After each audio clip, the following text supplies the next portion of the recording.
warahmatullahi wabarakatuh. Hai semuanya, kami dari kelompok 12, saya Nusa Fitri. Saya Jan Putri Sartika. Saya Eva Apriana. Baik, di sini kami akan membuat narasi tentang isu-isu gender dalam politik. Baik, di sini kami akan memenuhi tugas mata kuliah Gender dalam manajemen dan kebijakan publik. Ayo, selamat menyaksikan.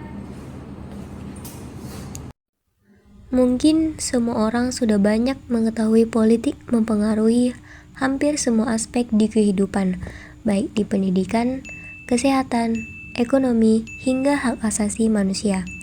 Namun, apakah kita pernah berpikir tentang siapa yang membuat keputusan penting itu? Apakah mereka benar-benar mewakili semua orang? Sayangnya, dalam banyak kasus jawaban ini adalah tidak.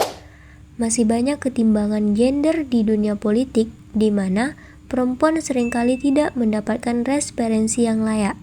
Padahal isu gender dan politik saling berkaitan dan kesetaraan di dalamnya dapat membawa manfaat bagi masyarakat. Mari kita mulai dengan memahami apa itu isu gender dalam konteks politik. Gender adalah konstruksi sosial yang mengacu pada peran, tanggung jawab, dan harapan yang berbeda yang dimiliki laki-laki dan perempuan. Gender seringkali menjadi faktor yang membedakan politik dari yang lain.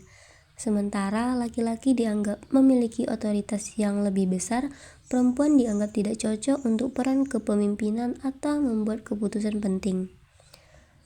Berbagai masalah berkaitan dalam gender dalam politik termasuk yaitu persentase perempuan di jabatan politik yang tidak seimbang, kurang perhatian terhadap masalah yang berdampak pada perempuan seperti kesehatan, reproduksi, dan kesehatan berbasis gender, serta kendala sosial dan struktural yang menghalangi perempuan untuk terlibat aktif dalam politik.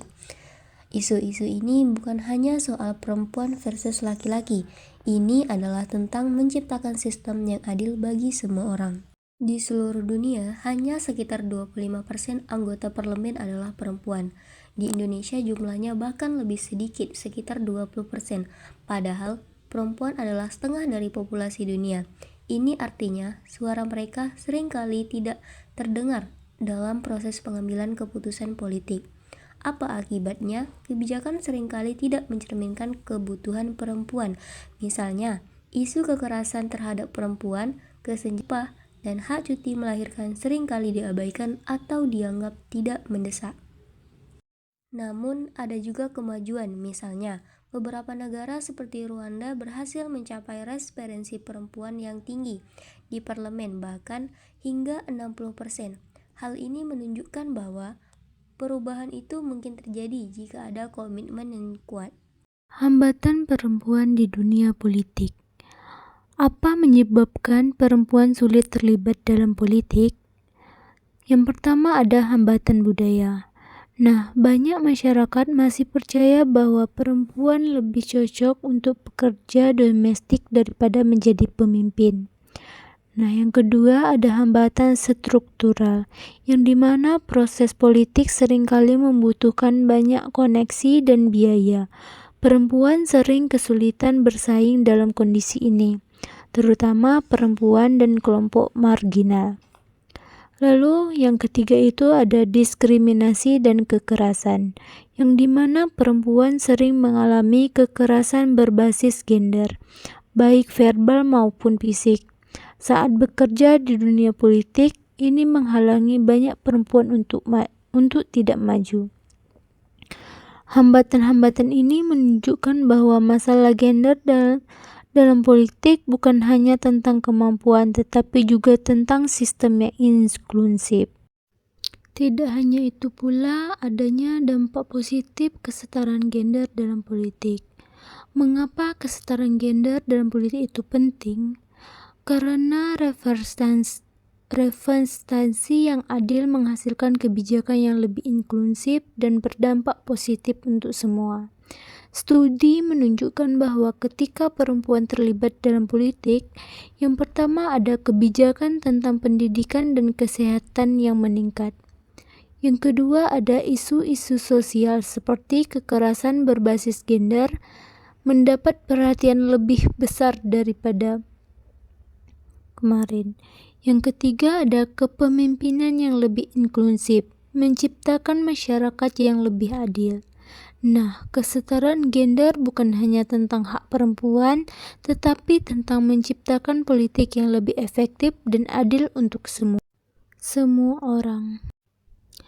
Kemudian, di sini ada solusi dan langkah untuk kedepannya.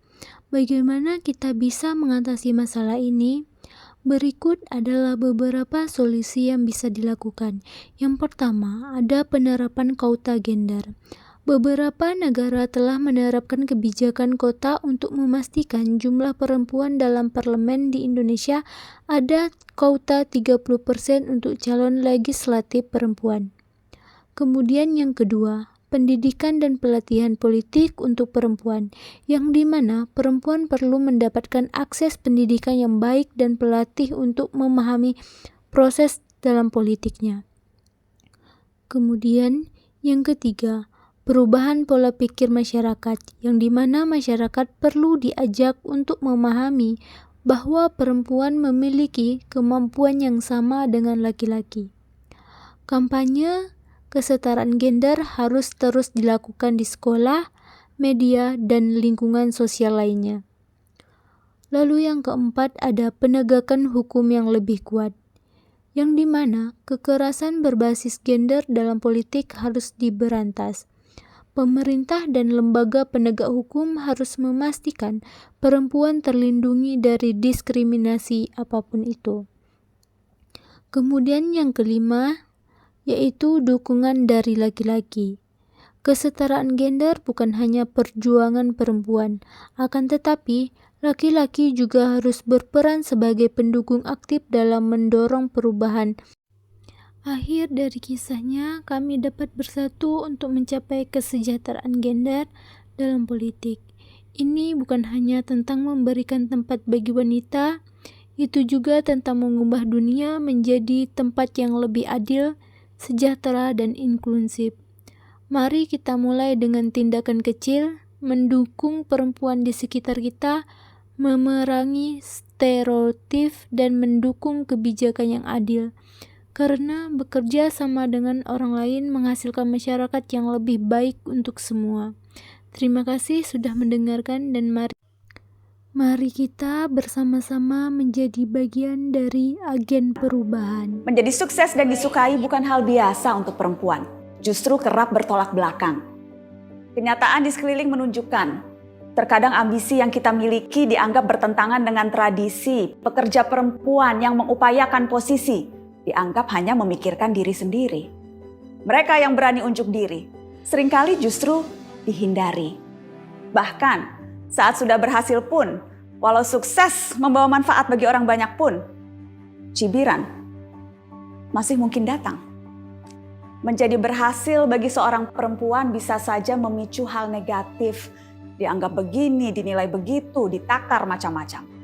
Banyak yang harus diperbaiki, tapi mari memulai dari diri sendiri. Di batasan ruang yang didominasi laki-laki. Jadi tanpa sering kita sadari, kita kerap khawatir, cemas, segalanya tidak pernah cukup untuk diri sendiri. Akibatnya, siapapun bisa terasa sebagai ancaman, gerak-gerik sejawat bisa dicurigai sebagai tentangan. Video narasi dari kami Semoga bermanfaat.